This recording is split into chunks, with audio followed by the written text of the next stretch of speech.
The coronavirus has had a massive impact on all of us over the last few months. If you are hosting your wedding in the next 6 months, chances are good that you'll have to rethink your guest list. Not only are there restrictions on the amount of people that are allowed at a gathering, but there's also some serious considerations that need your thought. We spoke to some of South Africa's best wedding planners to get their advice on how to reduce and adjust your guest list.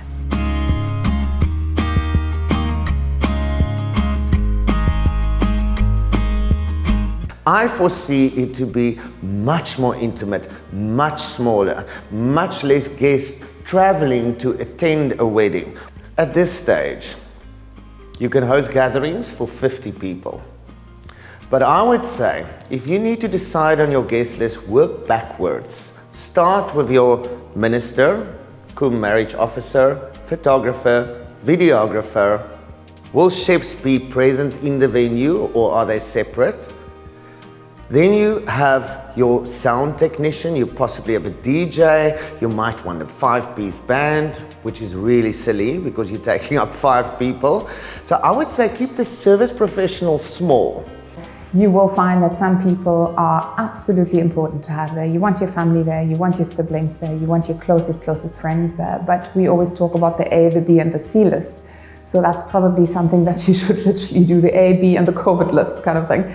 If it was my wedding, and that's what I tell my clients, I would make a list to say family and friends. I wouldn't invite someone that I know is at risk.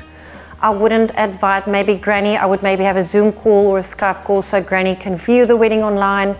I would maybe ask my guests, as you can ask guests personal preferences with food, ask them, is there anything underlying that you are aware of? Would you like to attend the wedding knowing you are at risk of maybe getting COVID, and have your guests actually have a choice in if they want to or can attend the wedding or not? Invite people that you love, that's close to you, that's close to your heart. And I always, in terms of my own life, who will be my friend in 15 years from now? If guests don't know the name of your pet, being it a dog, a rabbit or a cat, whatever pet it is, you don't need to invite them to your wedding because they're not close to you. It's quite obvious. There's people that's not healthy. They might have had chemo, they might have diabetes. Don't invite them. It's not fair to them, towards them, or to your other guests. So automatically, they will not be on your guest list because their immune systems are not strong enough. Those of your guests who are maybe a little bit older, who potentially are a little bit compromised from a health point of view, or are generously as human beings a little bit more cautious, you may want to give them a different offer around your wedding. For example, you want to invite them, but you could straight away say, for you, we've thought of a different solution to attend the wedding, which could be, we would love you to just be at the ceremony and pre-drinks because these are in outdoor spaces, we can keep distance easier. It is outdoors, maybe less compromised, and then the reception we're just going to hold with, I don't know, another set of people, another set of guests, but you would be invited to a live stream in the comfort of your home. So we could do things like that to be creative, for them to be included, but not entirely excluded.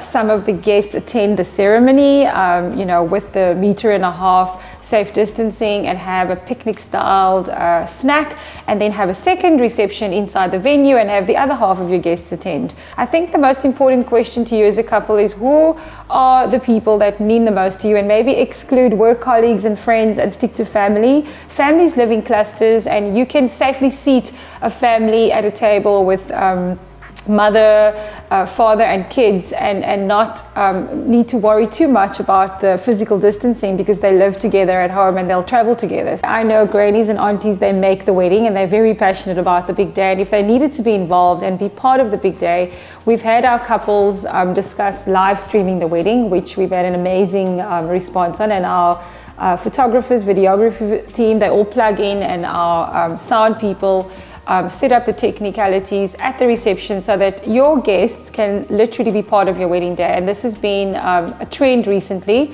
Most venues has got the Wi-Fi.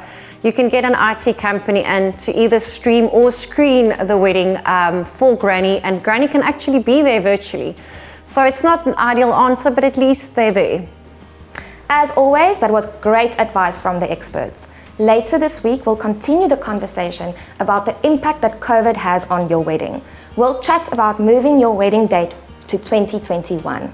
Subscribe to our channel by hitting this button and we'll notify you once that video goes live. Happy planning!